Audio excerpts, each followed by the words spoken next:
Miki, tu es musicienne, autrice, interprète. Tu es la révélation musicale de cette année 2025. Tu écris des chansons aux textes touchants, troublants, drôles, qui donnent immédiatement envie de connaître la fille un peu ding-dong, ping-pong qui se cache derrière. Tu réalises des vidéos à l'esthétique réaliste, parfois un peu trash, mais aussi super esthétique, hyper léchée. Et ça, c'est le signe de tes études de cinéma, mais aussi de ton cerveau créatif atypique, comme j'aime en recevoir dans ce podcast. Ça fait 2 mois que je fredonne en boucle je t'aime encore et que je saoule tout le monde chez moi. C'est un extrait de ton EP Graou qui fourmille de catchlines incroyables et qui deviendra bientôt une tournée, un album. Tu as tous les projecteurs sur toi en ce moment, une pression assez forte sur les épaules, j'imagine. Et mon premier instinct, un peu maternel, je pense, c'est d'avoir envie de te protéger comme si t'étais une enfant, comme si t'étais un être pur et innocent. Mais en fait, non. T'as 26 ans. Et je me souviens qu'à 26 ans, c'est là que j'ai commencé, moi, à me sentir adulte.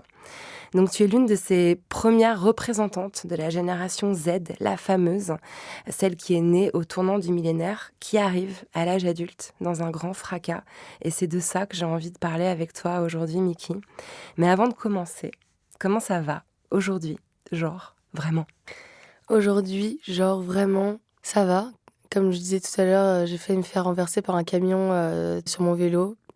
Et ça m'a rappelé à quel point on est toujours à deux doigts, surtout à Paris. Donc je me suis sentie chanceuse. Et malgré la fatigue de ce week-end de concert, je me sens chanceuse aujourd'hui. Oui, juste sur le petit moment du camion de ce matin. Et sur le plan plus global, t'es quand même à l'aube. Enfin, t'es déjà en train de vivre quelque chose d'assez intense, mais tu sais que ça va s'intensifier dans les mois à venir. Mhm. Comment tu vis cette expectative, l'endroit où t'es en train de te diriger? Alors j'avoue que j'y pense pas tellement. Enfin, déjà que j'ai du mal déjà à me rendre compte de ce qui s'est passé en début d'année. Je pense que je vis chaque jour en mode ok, aujourd'hui il faut que je fasse ça, il faut que je fasse ça, il faut que je fasse ça. Mais après, genre, je pense pas tellement au futur. Et, euh, et je me dis juste qu'il va falloir foncer, il va falloir le faire, mais j'appréhende pas tant et j'anticipe pas beaucoup non plus, quoi. Je suis vraiment au jour le jour, quoi. Pas d'anxiété. Mmh, non, pas vraiment. Ça va.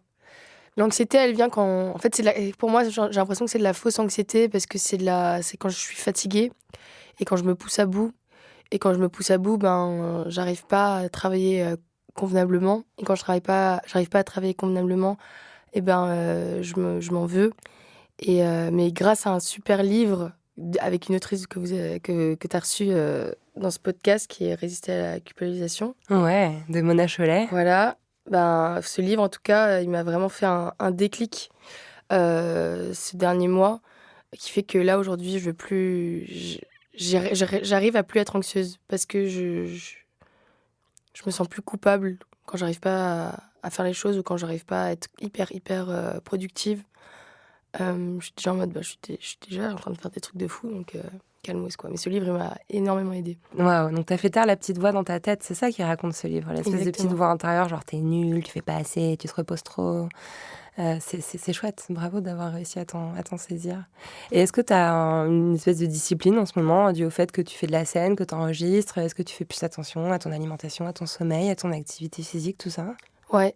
Alors déjà, là, en ce moment, j'essaie de faire un truc, c'est que le matin, pendant 2 heures, je je commence pas à travailler 2 heures après, m'être levée et donc j'ai envie de vraiment prendre le temps déjà de manger, de marcher 30 minutes sans mon téléphone, dans le parc en face de chez moi et genre de me permettre de penser à rien, de prendre le temps, de quand je mets de la crème sur mon visage, de réfléchir au fait que je mets de la crème sur mon visage, je suis pas juste en train de et de me traiter, comme une espèce de voiture dans un car wash, quoi. J'ai envie de vraiment prendre soin de chaque petite partie de mon corps et bon, quelquefois, j'ai pas le temps de le faire, mais j'essaie de le faire au maximum et aussi d'optimiser, la manière dont je mange, mais par souci d'optimisation aussi de mes capacités, quoi. Parce que j'ai vraiment un truc où, genre, si je mange les mauvais trucs au mauvais moment, je peux avoir vraiment des crises presque narcoleptiques, quoi. Pendant la journée, je vais être en studio, je vais être en mode, ok, là, je vais m'évanouir parce que je vais m'endormir parce que j'ai mangé un truc que j'arrive pas à digérer. Et genre quoi, c'est quoi, tu sais ce que c'est, le lactose, le Je sais gluten, le pas, je gras, pense le que sucre c'est quand je mélange 2 types de féculents Ah ouais? ensemble, je crois, c'est ça. Ou bien quand je bois trop de café. Ah, mais ça, le café, je connais aussi. Donc voilà, mais du coup, je suis allée voir une naturopathe pour qu'elle m'explique un peu les trucs. Elle m'a dit que j'avais sûrement une allergie à l'histamine qui est dans tout, genre tout. Et il y a certains produits où il y en a plus que d'autres, donc faut que je fasse gaffe. Mais voilà. Trop intéressant. Ok. Et t'as ce truc un peu speed du matin, où genre si tu t'obliges pas à ralentir, tu te jettes sur le travail dès que tu te réveilles, si tu te corriges pas. Parce que moi, ça me parle beaucoup. Souvent, dès que je me lève le matin, c'est là que mon cerveau il est le plus actif et Mmh. je dois vraiment lutter pour m'obliger à lire un livre, faire un peu de yoga et pas partir et me cramer à 7 heures, quoi. Mmh. Bah, non, moi, j'aurais aimé être comme ça. Moi, c'est plus un truc de genre, ah oui, en fait, je vois un peu ce que tu veux dire. Je vois ce que tu veux dire. Parce que je vais avoir ça, mais du coup, je vais faire mal les choses. Genre, je vais être trop, en fait, je me rends compte qu'il faut que je sois calme et pas, énergétique quand je fais du travail. Parce que, ça me permet pas de réussir dans la longueur et de rester concentrée. Quand je suis calme et quand fais les choses lentement, ben, j'arrive à faire la tâche sans être distraite. Alors que quand je suis speed, ben, je suis en mode genre, il faut que je fasse ça. Après, j'ouvre un autre tab parce que l'onglet d'un autre truc, c'est pas téléchargé à temps. Et ensuite, du coup, j'ai 5 secondes, ça veut dire que je peux me faire un verre d'eau. Ah, mais pourquoi je me fais pas un autre café? Ensuite, je reviens et après, je vais ouvrir 15 minutes de trucs en même temps et j'en finis aucun. Donc, c'est plus ce truc-là. Ouais, bah, tu viens de décrire mes matins pendant très longtemps, pendant de longues années, avant que je m'autorégule moi aussi. Ouais. Et l'écriture, quand est-ce qu'elle intervient? Parce que j'adore ta musique, elle donne envie de danser, enfin, elle a quelque chose hyper sensuel, mais tes textes même lus bruts dans un recueil de poèmes, ils ont une valeur hallucinante en fait. Je suis curieuse de savoir à quel moment, je pensais pas qu'on allait parler routine comme ça, mais je trouve ça trop intéressant. À quel moment tu glisses ton écriture? Alors, l'écriture, j'essaie de le faire méthodiquement quand même. J'essaie de le faire quand même tous les matins, même si j'ai pas envie, même si j'ai l'impression que j'ai rien à dire, même si j'ai l'impression que ça va me prendre genre 5 pages avant de dire une phrase qui est intéressante. Parce que avant, c'est aussi un truc d'évacuation. Et ça peut parfois me prendre aussi 6 pages avant de pouvoir dire quelque chose qui soit réel, qui soit véridique. Parce qu'en fait, la chose la plus importante pour moi, c'est juste dire ma vérité. Et en me forçant à écrire tous les jours, je me rends compte à quel point je me mens à moi-même en écrivant des choses que je pense pas réellement au fond de moi, que j'aimerais pouvoir penser.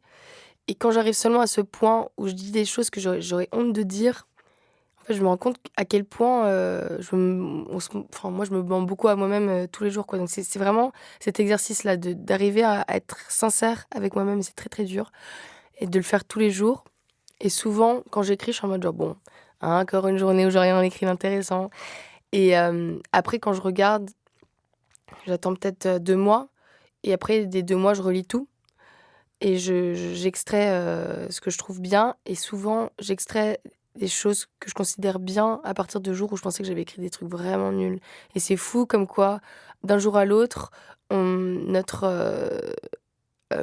ce qu'on considère, en fait, c'est un truc de confiance en soi, quoi. Si il y a un jour, on n'a pas confiance en soi, on a l'impression qu'on écrit un truc nul, c'est juste parce qu'on n'a pas eu confiance en soi et donc c'est tellement fou à quel point on peut être loin de la réalité et comment on peut se convaincre de s'auto-saboter aussi, et donc le fait d'être dans cette discipline, de le faire tous les jours, au moins, je suis sûre que je l'ai fait et que plus tard, un mois plus tard, qui aura confiance en moi, saura prendre les bonnes choses. Tu te parles à ton moi futur un peu en fait. Beaucoup. Et quand j'étais petite, je m'écrivais beaucoup des lettres à moi-même dans le futur, ou je faisais des vidéos à moi-même dans le futur. Et genre, je me disais, bon, dans les vidéos chez moi, t'as sûrement récupéré ce vieil iPod Nano parce que t'étais en train de chercher un truc dans ta chambre et que tu te fais chier et que t'as retrouvé ça et que tu pensais que t'allais retrouver tout ce qui brille. Et bah oui, il est encore dedans. Et ouais, enfin, parce que je l'avais dans mon tout petit, sur mon petit écran et tout.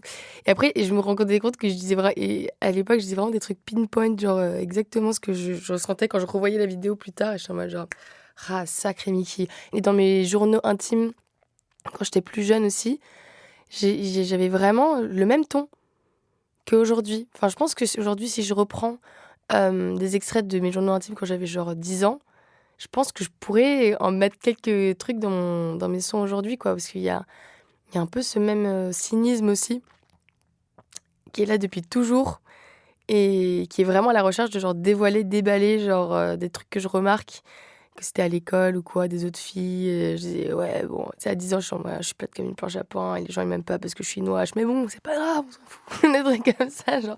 Mais il y avait quand même cette touche d'humour, toujours, tu vois, genre. Voilà. Mais ce que je trouve intéressant dans ce que tu décris, c'est quelque chose, je crois, qu'on fait dans l'enfance, qu'on perd l'habitude de faire, et que je trouve tu fais dans tes chansons, c'est se parler à soi-même. Et quand on est enfant, on n'a aucun mal, même quand tu vois les gamins de 3 ans qui disent « Ah, attention, tu vas tomber. Ah, boum, c'est pas grave. » Et après, on sait plus le faire. Et il y a beaucoup de textes, par exemple, il y en a un où tu sonnes à ta propre porte, quoi. Ah oui. Où tu parles à ton propre interphone, et je trouve que symboliquement, c'est très intéressant quand on essaie de réfléchir à comment on s'entend avec soi-même, quoi. T'as l'impression d'avoir renoué avec ça récemment ? Complètement. C'est hyper important de se parler à soi-même, je pense. Et les moments où ça va pas, je me rends compte que je peux appeler genre de la planète entière. La seule personne qui saura vraiment me rassurer, en vrai, c'est moi. Et si je me prends le temps de marcher toute seule et juste... Il y a des fois où genre j'ai l'air folle, hein, je suis dans la rue, je suis en mode genre Mickey, calme-toi, Mickey, écoute-moi, je t'aime, je t'aime. Genre vraiment, je suis obligée de me le répéter et je suis obligée de me faire des bisous sur mon bras et tous des trucs comme ça. Et ça a l'air débile, hein, mais ça m'aide tellement juste de me donner de l'amour, quoi, et de le dire à voix haute comme une prière, quoi. C'est assez magique. C'est quelque chose que t'as appris comment ? C'est la thérapie qui t'a enseigné ça, ou tu te l'es trouvée toute seule ? Je pense que c'est un mélange des livres que j'ai lus. Il y a un truc incroyable il me reste encore un dernier chapitre, je sais pas si tu en as entendu parler, ça s'appelle The Artist's Way de Julia Cameron. Ah oui, bien sûr, oui. Et ça, j'ai commencé ça du coup, bon, ça m'a pris longtemps à le finir parce que j'avais pas le temps de le faire. Enfin, il faut prendre bien le temps parce qu'il y a beaucoup de devoirs à faire. Donc pour les gens qui connaissent pas, c'est un livre en fait qui est écrit par Julia Cameron qui en fait pousse aux artistes qui ont un petit peu perdu, qui sont, enfin non, en fait c'est plus pour les gens qui ont envie de suivre leur fibre artistique mais qui font quelque chose d'autre, de les pousser à vraiment faire ce choix-là. Et donc c'est comme une espèce de thérapie sur 12 semaines. Et moi j'étais quand même curieuse, donc j'ai quand même voulu le faire. Et vraiment c'est magnifique, quoi, parce qu'en fait je pense que quand on fait de la musique ou toute forme d'art, tout le monde est assez dur avec soi-même et on se sent assez seul dans notre quête et on a tellement d'attentes de la réussite des autres, et on se fait une image d'eux qui est pas la réalité, et donc on n'arrive pas à se donner, et peut-être surtout en tant que meuf, moi j'ai l'impression qu'on n'arrive pas à se donner assez de temps pour soi-même et de temps de prendre du plaisir à vivre notre vie avant de faire notre métier, quoi. On est un peu dans ce truc de surproductivité. Et Julia Cameron, genre dans ses devoirs, elle nous demande juste de prendre par exemple 2 heures par semaine pour partir en date avec soi-même. Genre, juste toi et toi-même, et elle te pousse chaque semaine de faire toute la liste de trucs que t'aimerais faire mais que t'oses pas faire, que tu penses que tu feras jamais. Et après, tu le fais, juste le mettre, de l'écrire. Maintenant, après, la page d'après, elle dit alors, maintenant, faites-le. Et là, genre, et ça fait un peu flipper. Et après, tu le fais. Et en fait, ça te redonne un sens de ton identité beaucoup plus rapidement qu'on ne le pense, quoi. Et moi, ça m'a beaucoup aidée. C'est hyper intéressant. Merci beaucoup de nous recommander ce texte. C'est vrai que je l'ai beaucoup vu passer, notamment sur Substack, où il y a plein d'écrivaines qui disent que ça permet de débloquer l'écriture et tout. J'ai jamais testé. Est-ce que tu étais une enfant qui allait bien, Mickey ? J'étais une enfant qui allait bien, mais j'étais une enfant qui était en colère. J'étais beaucoup énervée par les gens. J'étais souvent... mon visage, de base, quand j'étais petite, on voit peut-être pas comme ça, mais il était tout le temps comme ça. Les sourcils froncés. Sourcils froncés, tout le temps, tout le temps.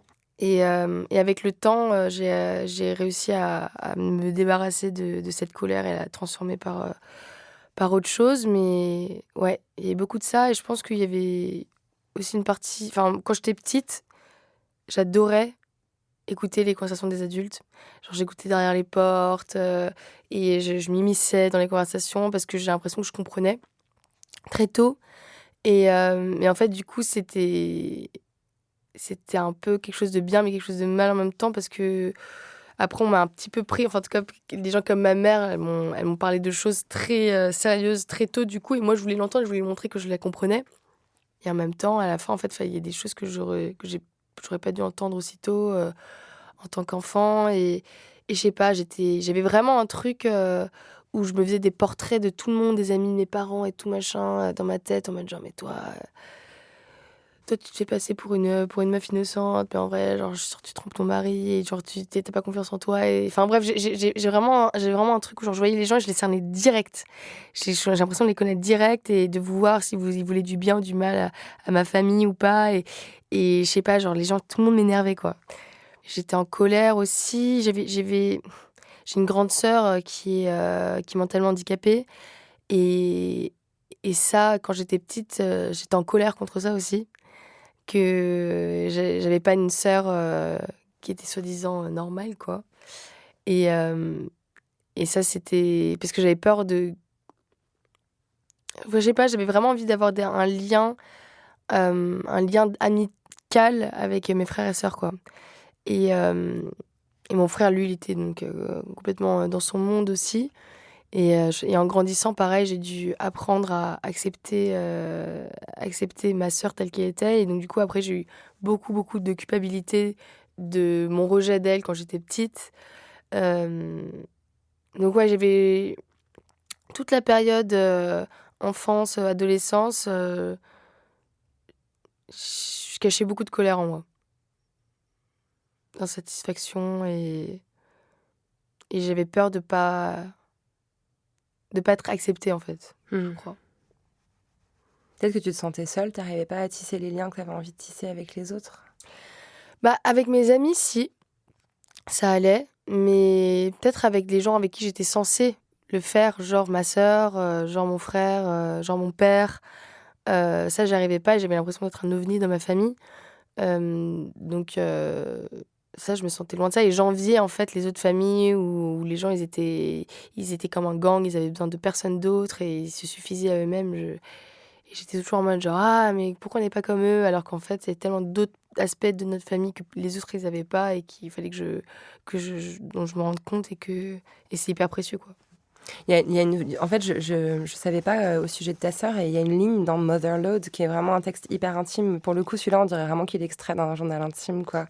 Où tu dis un enfant handicapé, ça fait deux parents déprimés.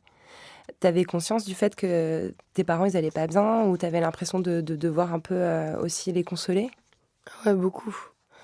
Euh, ouais, j'ai l'impression en tout cas que j'étais la seule interlocutrice dans ma famille, enfin de mon père et de ma mère, et qu'ils venaient vers moi pour un petit peu genre tout déballer et que moi je devais genre leur donner des conseils limite alors que j'avais 14 ans, quoi. Parce que mes deux parents, je pense que il y a, il il y a pas eu une communication optimisée entre eux, je pense, par rapport à ma sœur et tout, et par rapport à la famille. Enfin, moi, j'ai toujours été plus proche de ma mère que ma mère de qui que ce soit d'autre dans la famille, quoi. Donc, j'étais un petit peu le pilier, dans un certain sens, de ma famille. Et enfin, j'ai l'impression que quand je suis pas là, il y a pas énormément de communication qui se passe entre les quatre, quoi. Donc ouais, j'avais l'impression de porter une responsabilité assez forte de la bonne humeur, le divertissement. C'est marrant parce qu'un jour, on était à table avec mes parents et on avait une conversation qui disait que souvent, en fait, les défauts qu'on a, ou bien la chose qu'on a envie de prouver aux autres. Non, attends, comment on peut le dire? Qu'il y a toujours une partie de notre identité qu'on a envie de pousser un petit peu plus que les autres, de le prouver aux autres, parce qu'on a l'impression que si on l'a plus, les gens ils vont plus nous aimer. Et ça, c'est souvent des trucs par rapport à l'enfance, à genre quelle place on avait en tant qu'enfant, si on était premier né ou pas. Et, et à quel point on s'était auto-convaincu que si on n'avait plus ce facteur-là, les gens n'allaient plus nous aimer. Et ma mère, par exemple, elle, c'était l'aînée d'une famille de 6 enfants en Corée, donc elle devait gérer tout. Et elle disait qu'elle, si elle n'est pas serviable, eh ben, on va plus l'aimer. Alors que ma mère, du coup, elle fait beaucoup trop pour les autres et donc elle s'oublie beaucoup elle-même. Et souvent, je lui dis, maman, mais t'as pas besoin de faire autant. Genre, on peut se débrouiller. Genre, t'inquiète, genre, t'as pas besoin de t'occuper de tout le monde, tout le temps. Et après, tu te plains et t'es malheureuse de ça. Elle me dit, oui, mais j'ai l'impression qu'on va plus m'aimer si je le fais plus. Mon père, lui, c'était un truc d'intellectualisation, de montrer qu'il était cultivé, intelligence et tout machin. Il était ingénieur, non? Il a fait des Ouais. super grandes études et tout. Ouais, exactement. Et pareil pour la sœur de ma mère, c'est un peu ce même truc de montrer qu'elle s'aime. Et je pense qu'elle, c'était parce que c'était la plus forte à l'école de sa famille de 6. Et puisqu'on quand on a 6 enfants, c'est dur de se démarquer des autres. Et donc, puisque c'était un peu le truc qui l'a démarquée, elle, je pense qu'elle s'est auto-convaincue que si elle n'était pas jusque le restant de sa vie, bah, on l'aimerait plus. Et donc, moi, pour ma part, je pense que c'est divertir. Parce que quand j'étais petite, du coup, j'étais un peu la seule dans la famille qui... Enfin, j'avais peur. En fait, moi, ça me glauquait parfois d'être avec ma famille, du coup. Je voulais vraiment... Même si j'étais pas bien ou de mauvaise humeur et tout ça, genre, je pouvais pas supporter qu'il y ait une humeur morose. Donc, je faisais tout pour faire le clown, pour mettre une bonne ambiance et mettre de la bonne humeur et qu'il y ait de la communication et qu'il y ait des jeux. Et que parfois, je veux forcer un petit peu, genre, à ce qu'il y ait certaines conversations ou qu'on se parle entre nous. Parce que je pouvais pas supporter, en fait. Je pouvais pas supporter l'amorosité. Et voilà, donc du coup, ça continue encore un peu aujourd'hui. Même je le vois dans mon groupe de potes et tout machin, genre, que je me force un petit peu à être en mode genre, ouais, pump it up, papala, tatata, d'être la personne qui lift l'humeur d'un groupe et que si je suis plus ça, si je suis calme, si je parle pas, j'ai peur que on va plus avoir envie que je sois là et que je sois inutile, quoi. Waouh. Merci d'avoir partagé ça avec nous. Il y a une ligne qui a été assez commentée dans... Je crois que c'est... Non, je sais plus si c'est dans Motherload ou pas. Un jour, j'ai pris des champignons avec ma mère. Moi, j'étais fly et elle a bégère. Genre, tout le monde la reprend dans tous les articles qui sont écrits sur toi. Et en même temps, je comprends parce qu'elle est assez surprenante. Pourquoi tu as raconté ça? Et est-ce que c'était quelque chose de un peu symbolique, quelque chose qui était une façon de raconter une réconciliation ou quelque chose de cet ordre-là? Oui, je pense qu'il y avait une partie de moi, en fait, une partie peut-être que je voulais explorer en plus avec ma maman, où je me suis dit, ok, peut-être on a cette expérience ensemble, on va pouvoir être connectés à un autre niveau. Et donc la suite de la phrase, c'est je sais pas ce que je cherchais ce jour-là, mais j'ai compris qu'on s'appelait même délire, elle et moi, fonce dé ou pas. Et en fait, ça m'a un peu rassurée. Je me suis dit, mais en fait, on n'a pas besoin. Parfois, on fantasme sur ce qu'une relation aurait pu être s'il y avait d'autres facteurs qui rentraient en jeu. Et là, en fait, c'était un peu une réalisation de me dire, genre, mais en fait, rends-toi compte de ce qu'il y a déjà, ça suffit, et ce sera toujours... rien ne pourra casser ça, quoi. Et je voulais en parler parce que je trouvais ça... assez comique, quoi. Et d'imaginer le truc un peu en mode genre, tu sais, ça pourrait être gang de dire, ouais, un jour j'ai pris des champignons avec ma mère. Et après, genre, le dire après, d'imaginer la scène où en fait, elle a vomi, du coup, elle est pas foncée. Moi, je suis foncée, on est dans la montagne. Et je suis en mode genre, bon, en fait, l'expérience est complètement ratée. Je sais pas, je trouve ça drôle. J'aime bien, genre, le fait de construire un peu une scène et ensuite de la casser direct après, de la détruire. Mais qu'on ait un petit goût de ce que ça aurait pu être. J'aime bien faire ça dans l'écriture. Mais je me suis dit aussi qu'il y avait peut-être le côté symbolique de la réconciliation avec la part coréenne de toi, ou dans d'autres textes. Je t'ai entendu aussi en interview le dire, que t'as pas forcément toujours accepté ta double culture, t'as même eu un peu un rejet de la part coréenne de ton éducation. Comment ça s'est passé? À quel moment t'as décidé finalement de l'accepter, ou en tout cas de plus la rejeter? Je pense qu'il y a eu un moment qui était hyper important.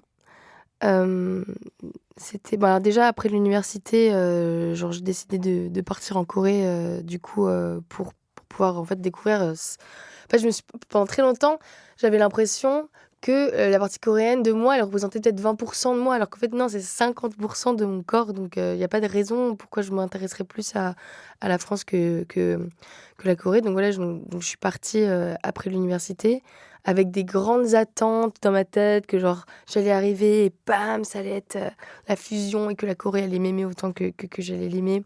Et en fait, on a eu beaucoup de points, on s'est beaucoup engueulé avec la Corée. Elle a dit: «Ah, tu m'as renié pendant autant de temps, tu crois que je vais te faire passer un bon moment? Eh ben non!» Et donc dans les 2 sens, en fait, le plus j'y suis retournée après, le plus on a commencé à s'accepter. Mais le début du clash, c'était un petit peu comme si c'était un peu forcé, quoi. Comme si je pensais que dès le début, ça allait être immédiat et en fait, faut l'apprivoiser, faut qu'elle m'apprivoise aussi comme le petit prince et le renard. Et en fait, c'est en passant du temps avec les Coréens que je me suis rendu compte que toutes les fois où j'en voulais à ma mère de réagir d'une certaine manière, d'être trop extrême ou d'être trop sur mon dos ou qu'en fait on ne comprenait pas pourquoi elle s'énervait, mais d'une manière très violente. Et en fait, je voyais que c'était un truc culturel et que c'était vraiment, ça venait d'une source de vouloir du bien pour l'autre.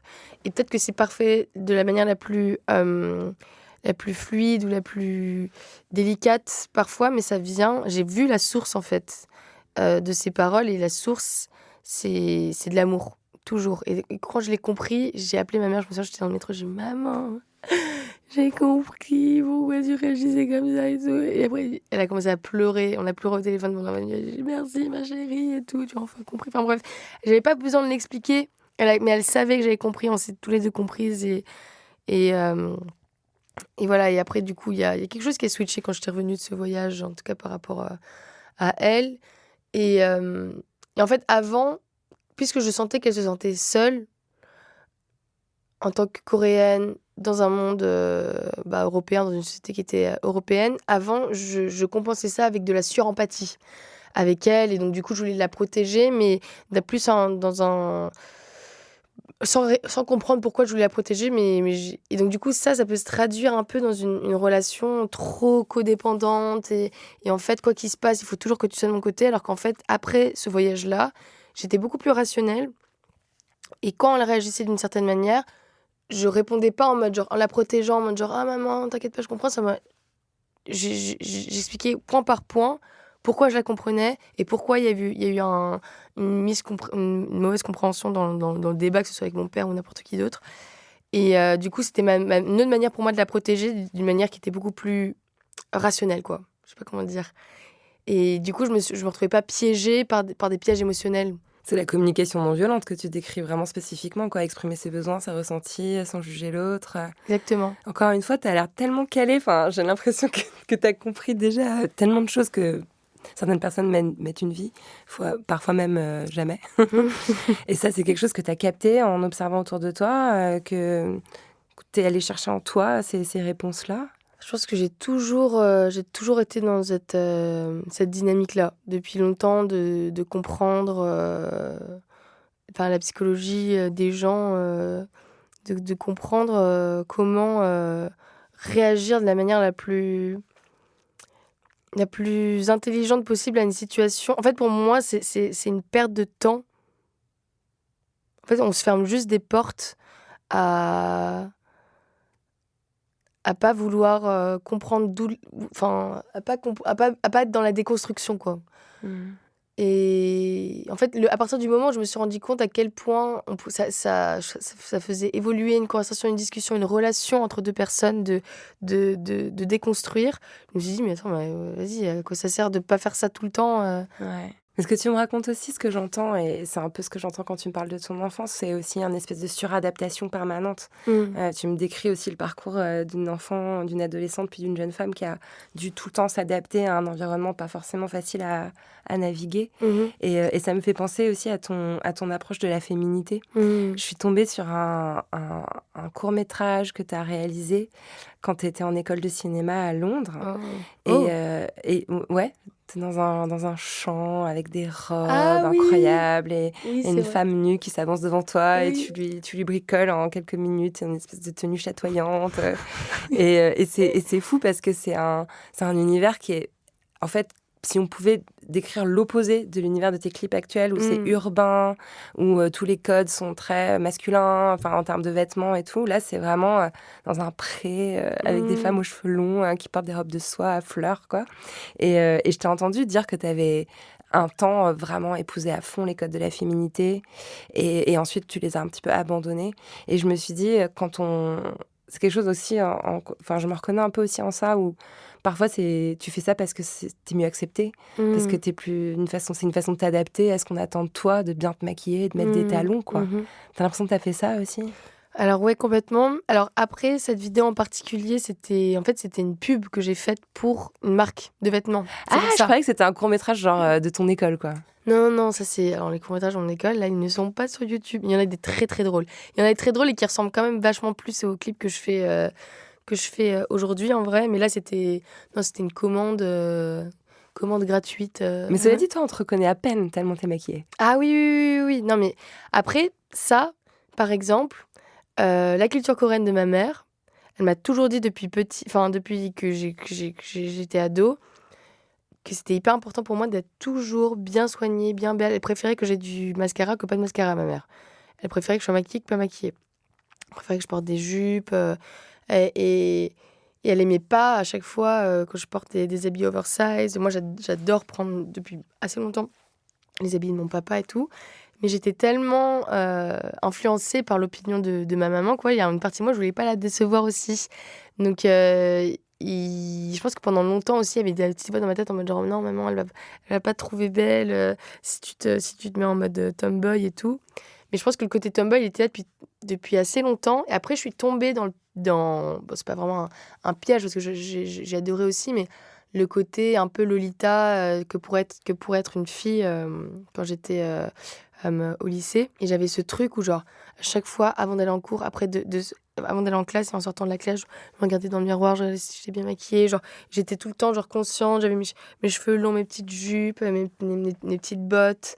Et ce truc-là, je le connais, je l'ai vécu et tout, mais je me rends compte à quel point aujourd'hui, de m'être débarrassée de ça, bah, ça veut dire que j'ai plus la conscience j'ai beaucoup moins conscience de mon corps et de mon visage et tout. Et en fait, ça me permet de me concentrer sur d'autres trucs qui sont plus utiles. C'est très bizarre, mais genre, je pense qu'il y a tellement de temps que j'ai gâché à me regarder dans la glace quand j'étais au lycée.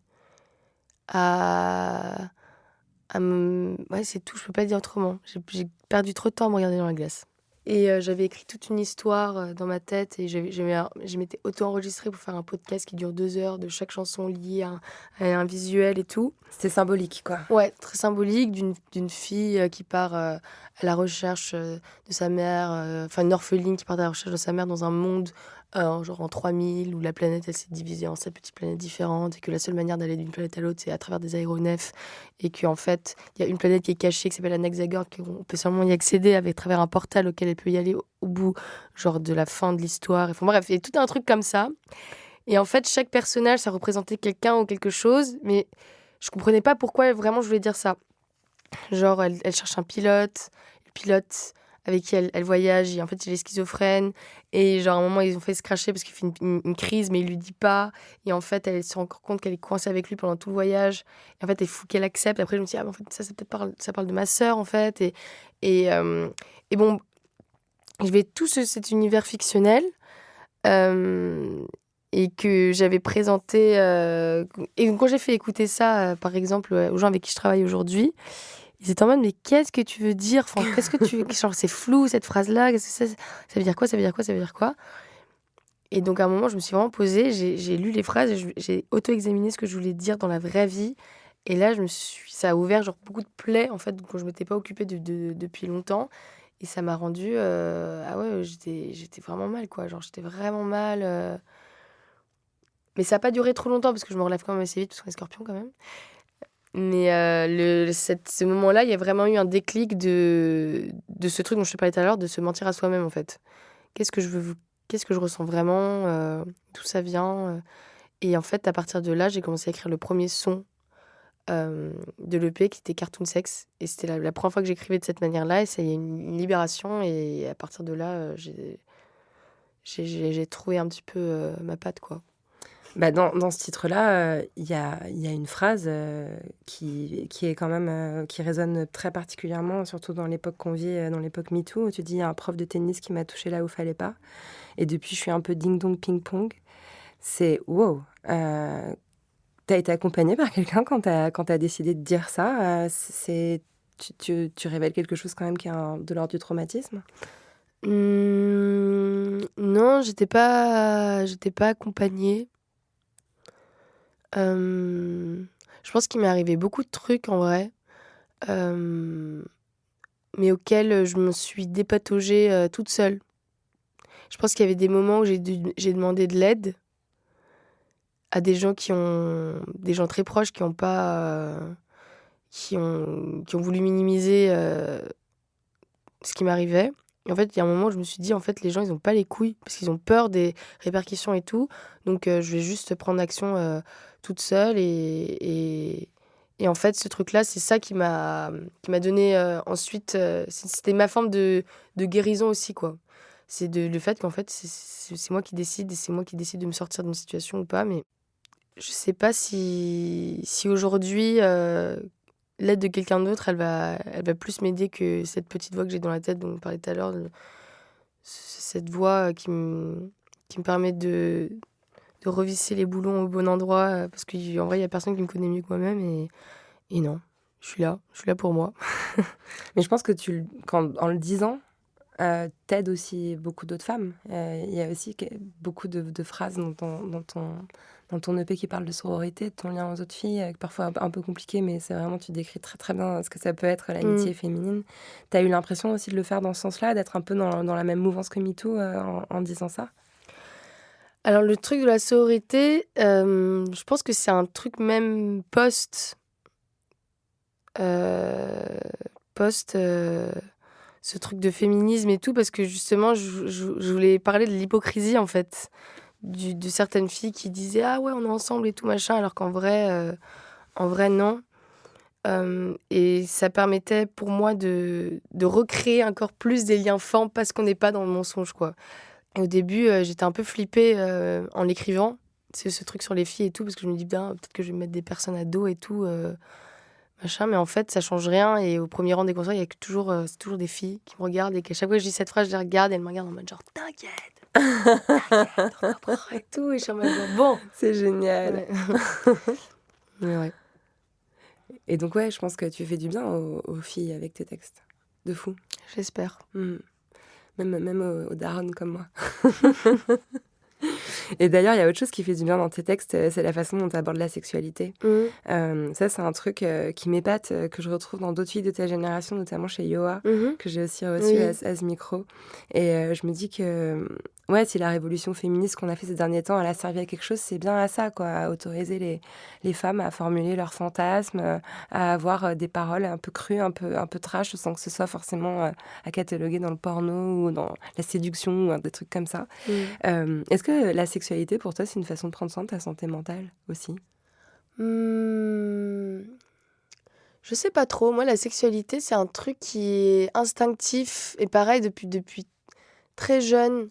Je pense que j'ai été éveillée à ce niveau-là, très tôt. Hem et c'est juste, c'est quelque chose de très, très, très, très naturel, et d'en parler dans mes textes,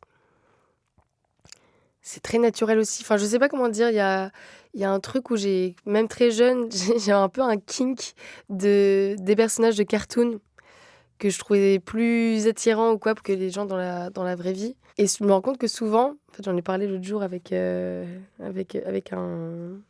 magazine, je crois, je sais plus, et je me suis rendu compte qu'en fait, la majorité de ces personnages-là, c'était des vilains à chaque fois. C'est le serpent, dans Le Livre de la Jungle, le crocodile dans Peter Pan, la salamandre dans Monstres et compagnie, On est sur du reptile aussi. oui, ah j'adore les reptiles. Ouais, ouais, j'adore. J'aime beaucoup. Et je sais pas, je peux pas l'expliquer. Je peux pas l'expliquer, et donc du coup, je pense que les gens dans la réalité qui se rapprochent de cet ordre-là, je pense que c'est peut-être des reptiles aussi, ou des reptiles humains. Mais je pense que ça, je l'ai pas encore très bien décortiqué, donc j'en parle de manière très naïve et très naturelle, mais Ouais, c'est hyper intéressant. Après, le reptile, le serpent, c'est aussi le péché originel, quoi. C'est aussi Ève qui se déniaise, qui découvre peut-être le plaisir, le désir. Donc, enfin, symboliquement, c'est hyper fort, là, ce que tu nous partages. Maintenant que j'y pense, par exemple, là, il y a beaucoup de sons dans l'album où je me rends compte que ça parle d'un thème, c'est le fait d'être attiré par ce qui me fait du mal. Ouais. J'appelle ça le sport mystère. Hem et hem et que, ouais, depuis longtemps, je me suis pas souvent, approchée, de choses qui étaient bons, pour ma santé mentale, ou physique même, et parce que j'ai l'impression que le vice, il porte en soi une espèce de complexité, une intelligence, qui est plus imprévisible que le non-vice et qui est plus excitant, plus intéressant. Genre dans un son qui est pas sorti, je disais, que j'allais dîner avec des gars qui avaient 2 fois mon âge. Je me mettais dans des plans chelous parce que je me faisais chier. Sonic et Woody Woodpecker, je crush plus sur vous que les mecs de mon heure. Et c'est vrai, quoi, genre j'aimais bien me mettre dans des situations de danger où je flirtais avec le fantasme que quelqu'un pouvait avoir de moi, et le fait que moi j'allais rien donner en retour, mais j'étais dans une zone que je connaissais pas, quoi. Et puisque je pense que très jeune, j'aimais bien aussi, genre, être entourée de gens qui étaient plus âgés, entendre leurs conversations, leur manière de réfléchir. Heu, je je l'ai trouvé plus intéressant que les gens de mon âge, mais parfois, du coup, j'envoyais peut-être les mauvais signaux, et je me suis retrouvée dans des situations qui étaient pas forcément, ou ouais, peut-être presque dangereuses, quoi. Ça me fait penser aussi à l'usage de la drogue, ce que tu racontes, quand on va se mettre en danger parce qu'on est en quête de sensations un peu plus fortes. Mmh. Ouais. Ouais, c'est ça. Ouais, je me souviens quand j'étais à l'université. Ouais, c'est ça. Il y a aussi un truc où je voulais. Ouais, parfois, je me faisais juste chier, quoi. Et quand j'étais à l'université, parfois, tout le monde me faisait chier. Du coup, je me défonçais en soirée pour ne pas avoir à parler à personne et que je me fasse kiffer, toute seule, quoi. Mais, mais oui, après, les drogues, moi, j'en fais pas. Enfin, je trouve que ça. Je suis très contente d'avoir vécu cette expérience-là. Je suis très contente d'avoir, essayé, d'être allée aussi, au bout de de certaines expériences un peu extrêmes avec, et de revenir maintenant, de savoir que, genre, j'ai fait ça avant et que j'ai plus envie d'y retourner, heu, à ce rythme-là. Mais, je suis trop contente, en vrai, d'avoir vécu ça, parce que ça m'a quand même, fait débloquer une partie de ma personnalité que je savais pas qui existait. Et ça m'a donné une forme de confiance en moi. Bon, j'ai pas envie de faire la promotion, des drogues et tout, mais en tout cas pour moi, hem, j'ai l'impression que j'étais pas la même personne, avant et après. Et en fait, j'en prenais comment j'ai commencé, c'était aussi un truc qui était lié à la musique électronique, quoi, et c'était presque cathartique, quoi. J'allais, du coup, en rave, et j'étais toute seule avec la musique. Pour moi, c'est comme des concerts de musique classique. On est tous ensemble et on est concentrés sur, une personne qui joue, on se parle pas, et on a une relation intense personnelle avec la musique. Et la musique électronique, c'était ça pour moi. Et ça me faisait du coup cogiter pendant que j'écoutais la musique, et ça me faisait ressentir un sentiment de d'appartenance. Je m'appartenais à moi-même. Je sais pas, ça m'a fait aimer encore plus, mon rapport à la musique aussi, donc ouais. C'est comme si tu décris une expérience où en fait tu as été libérée de cette espèce de charge du monde autour que tu t'avais sur les épaules depuis que tu étais petite, quoi. Enfin, Mmh. genre, Ouais, et tu après il pouvais y avait. rentrer en toi, quoi. Mmh. Ouais, voilà, je suis rentrée en moi, exactement. Je m'appartenais, il y a un truc où j'ai appris aussi à être seule aussi ces derniers temps, et ça me change la vie. Ce truc de apprécier sa propre compagnie, apprécier, la solitude, et de se sentir connecté à sa voix intérieure et à son je sais pas comment expliquer, il y a une espèce de c'est comme s'il y avait un c'est comme si c'était vraiment j'avais vraiment ce truc de dard de scorpion qui est plein d'un liquide, et si je passe pas assez de temps avec moi-même, bah, je me vide et j'ai plus d'énergie, Et quand je me reconnecte, c'est comme... Je sais pas, c'est presque comme si j'étais un mec et je pouvais bander, quoi. Si je passe du temps avec moi-même, c'est une force, c'est comme un liquide que je pourrais donner au monde, quoi. Ouais, je ressens ce truc-là. Ça me parle énormément. C'est même le titre de mon prochain bouquin. Ah ouais? C'est vrai, je te jure, j'ai écrit un bouquin sur la solitude qui s'appelle Enfin seul. Mmh. Et c'est fou parce qu'en fait, on nous apprend tellement à craindre cette solitude, Mmh. surtout en tant que meuf, et à même en sentir une certaine honte, quoi. Genre, si t'es célibataire, si tu fais pas de gosse. Et en fait, je pense que c'est pour nous couper de notre puissance qu'on nous interdit de l'être, il me semble. Complètement. Complètement d'accord. Et j'ai remarqué que souvent, si tu vois un mec et que tu lui dis, t'expliques ce truc-là, bah direct, je sais pas, ils comprennent pas trop, ils ont du mal à... Moi, ça a toujours été un truc qui... Quand je voyais des mecs dans le passé et que j'étais en mode genre, non, là, c'est genre vraiment un moment pour moi, bah, il y a un truc qu'ils comprenaient pas dans leur cerveau, ça faisait Qu'est-ce que pas tu vas sens. faire? Ouais. Ouais. Et ils pensaient que c'était moi qui les rejetais, mais non, c'est pas ça, c'est moi qui me retrouve moi. Et c'est comme, ils avaient comme une espèce de jalousie de cette relation que j'avais avec moi-même et qui voulaient, et ça les faisait pas plaisir, quoi. Mm. Et ça, je comprends pas. Et en même temps, le plus j'y pense, le plus, en fait, je me rends compte que c'est un indicateur, que c'est quelque chose auquel il faut s'accrocher. Parce que les choses en soi dont les gens ont peur, souvent, c'est pépite. Ouais, c'est toi, vraiment toi. Est-ce que tu crois que ça peut être lié aussi au fait, au confinement? Au fait qu'à l'âge de 20 ans, ta génération a été d'un seul coup coupée de liens sociaux. J'entends beaucoup d'histoires, et je crois que tu l'as dit aussi, de personnes qui ont découvert ou qui ont pu cultiver leur fibre artistique, créative dans ce contexte-là.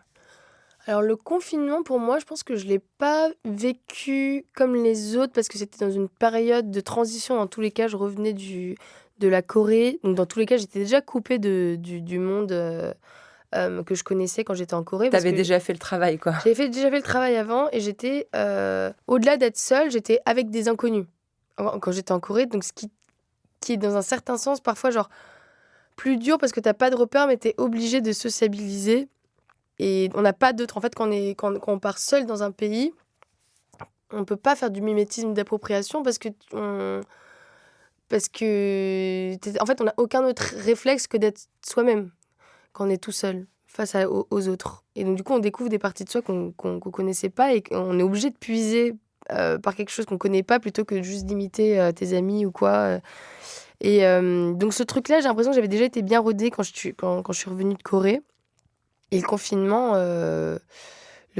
bizarrement, non, ça m'a permis de plutôt générer des liens qui étaient encore plus forts avec des gens que je pensais pas rencontrer. Genre, sans le confinement, en vrai, je serais pas venue à Paris. Sans le confinement, j'aurais jamais posté mon premier son. Sans le confinement, j'aurais tout simplement pas eu les couilles aussi, genre d'être seule avec dans un environnement qui me faisait peur. Quand en gros, j'ai passé 6 mois au début au Luxembourg et j'ai aidé ma mère, en fait, pour qu'on se fasse de l'argent pendant cette période-là. Avec ma mère, on a lancé un business de bouffe coréenne qu'on livrait à domicile. Donc, j'étais un peu son sous-chef et on livrait, en fait, voilà, dans la ville. Donc, j'ai grandi au Luxembourg. Et en fait, à la fin, j'en pouvais plus. Et je me suis dit, ok, vas-y, je vais revendre des habits sur Vinted, je vais me faire un peu d'argent et je vais partir à Paris. Et donc là, c'est là où j'ai travaillé dans cette boîte de loc à Ivry, chez RVZ. Mais, et puisque j'avais pas d'autre option, bah, j'étais obligée de faire ça. Donc sans le confinement, j'aurais jamais fait les choix un peu hors de mon trajet qui m'ont mené à la musique. Parce que grâce à ça, après, j'ai pu rencontrer les gars du Milton qui habitaient à Belleville et qui avaient une cave dans leur maison et auxquels j'allais du coup, je sais pas, alors 3 fois par semaine après mon stage. Et j'allais faire du son avec eux. C'était des gars que je connaissais pas et j'étais la seule meuf. Et j'ai dit, mais en fait, j'ai pas d'autre choix. J'ai pas d'autre activité à faire, donc je vais faire ça, quoi. Donc sans le confinement, je serais pas allée dans ces recoins un peu inconnus qui m'ont permis d'être là où je suis aujourd'hui. Ça a été un tournant, en fait. Ça a Ouais. rebattu les cartes quelque part de ta vie, quoi. Qu'est-ce que tu penses quand tu entends, souvent on entend des personnes, par exemple des vieux psychiatres blancs, être hyper inquiets pour la génération Z, bousillés par les réseaux sociaux, par Internet, qui sait plus réfléchir, qui sait plus penser. Toi, à la fin de Motherload, il y a carrément la phrase Internet m'a sauvée. Qu'est-ce que tu réponds à ces inquiétudes-là? Alors, je pense que les liens sociaux ont quand même été endommagés, je pense, par le Covid. Je pense que les jeunes, ils ont moins ce truc, mais moi j'ai aussi, par exemple, même d'appeler quelqu'un. Moi, ça m'énerve quand quelqu'un m'appelle. Je me dis, mais pourquoi tu veux m'appeler? Envoie-moi un message d'abord. Enfin, je pense qu'il y a un peu ce truc où on a un peu plus peur d'aller directement vers l'autre et de parler directement one-to-one. On est plus des gens des messages. En plus, moi, je me considère pas vraiment encore faire partie de la génération d'en dessous parce que le confinement, voilà, j'étais pas à l'université, j'étais pas au lycée, donc j'étais pas été Ouais. coupée d'un truc pendant que j'étais en train de me construire vraiment T'es une socialement. vieille génération Z. T'es vraiment une des toutes premières. Je crois que ça commence en 98 Ah ouais. officiellement ton année de naissance, la génération Z. Bah voilà, moi j'ai l'impression que je suis vraiment entre le filet des gens au-dessus, en dessous, des codes sociaux de la génération au-dessus, mais en même temps je comprends ouais, t'es un aussi. peu entre les deux. Ouais, je comprends aussi les gens en dessous, donc Les j'aime bien. milléniaux. Je trouve que les gens, l'année 98, elle est quand même super. Je pense qu'il y a eu beaucoup de bons œufs qui ont été pondus cette année-là. Mais attends, tout ça pour dire, qu'est-ce que j'étais en train de raconter? Que la génération a peut-être plus de mal à se relier directement aux Oui, autres, voilà. à passer des coups de fil, etc. C'est ça, mais elle a jamais été aussi déconstruite. Enfin, vraiment, c'est une génération de développement personnel et ils sont beaucoup plus matures. Je trouve que les gens qui sont plus âgés que nous, quoi. Et je trouve que la génération de mes parents est toujours tout le monde est fou, quoi. Tout le monde est fou parce que tout le monde il y a une espèce de tabou de prendre soin de soi. Genre, c'est vraiment un truc de fou que je dise à mes parents, genre, mais pourquoi vous irez pas voir psy? C'est toujours un truc d'ego, en mode genre, non, mais c'est ridicule. Alors que il y a tellement de gens de la génération d'en dessous qui vont voir des psys, qui prennent soin d'eux dès le début. Et en fait, genre, bah, tant mieux, mec. Enfin, en fait, si tu prends soin de toi, bah, ça veut dire que tu peux mieux coexister avec les autres dans une société où en fait, pour fonctionner, faut que tout le monde fonctionne bien dans leur tête. Donc, genre, enfin, pour moi, c'est vraiment des non-sujets, genre, que de pas vouloir prendre soin de soi. Et ça, c'est un truc que les générations en dessous ont bien compris très tôt. Mais du coup, qui sont beaucoup plus conscients aussi, du coup, de l'impact politique, environnemental de notre société aujourd'hui et qu'ils sont plus matures et ils sont plus responsables. Donc je remarque qu'ils sont un peu moins... ils font moins l'amour, ils sortent moins, ils boivent moins d'alcool, ils prennent moins de drogue, ils consomment moins de substances illicites que la génération de-dessus. Ils sont beaucoup plus conscients, au contraire. Donc je trouve que justement les réseaux sociaux, ça leur a permis d'avoir une plus grande ouverture d'esprit sur beaucoup, beaucoup de points. Pourquoi tu dis que Internet t'a sauvé? Alors je pense que je parle pour moi, mais je parle aussi pour beaucoup, beaucoup de gens qui ont pu trouver une communauté auquel ils n'ont pas pu trouver dans la vraie vie, qu'ils ont pu trouver des gens qui leur ressemblaient sur Internet, que ce soit à travers les jeux vidéo ou juste genre des forums ou même la musique tout simplement. Le fait de pouvoir découvrir un artiste qui te parle et qui peut parler de choses que tu as vécues sans jamais l'avoir rencontré, ça te permet de te sentir compris. Moi aussi, c'est à travers l'image, quoi, les films, ou le piratage de films, peut-être. Mais moi, les films, ça m'a complètement construit, quoi. Quand j'étais au lycée, ce que je faisais, genre tous les jours après l'école, je rentrais, je me faisais un Nesquik froid, une petite gaufre dans le toaster, je me posais dans mon lit et je regardais des films tous les jours après l'école et c'était une période et j'étais seule, tu vois, mais ça m'a sauvée, quoi. Le cinéma, ça m'a sauvée. Donc j'inclus tout, il y a tout qui rentre dans cette phrase. Et je pense que tout le monde a son expérience personnelle différente par rapport à Internet, parce que c'est tellement gros. Internet, qu'est-ce que c'est? Ouais, moi je trouve que ça a beaucoup plus de positif que de négatif, l'arrivée d'Internet sur la planète Terre. C'est quoi pour toi la meilleure des thérapies? La méditation. Wow. Que tu pratiques? Ouais. La méditation, c'est quelque chose aussi qui m'a sauvée.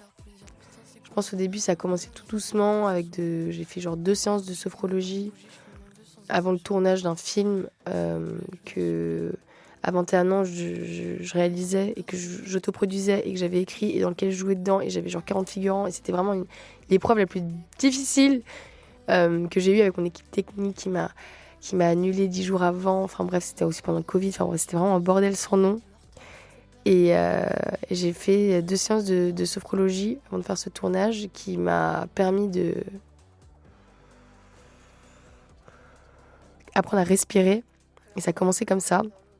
Et la respiration, puis 5 minutes, un peu tous les jours, qui se transforme en 10 minutes, 20 minutes. Parfois, je fais genre 1 heure. Et ça me, je sais pas, ça me nettoie. Ça me nettoie et ça me donne confiance en moi et ça fait ressurgir le liquide du dard, du scorpion, dans mon corps. C'est complètement magique. Merci beaucoup, Miki. Merci pour tout ça. Merci de m'avoir invitée.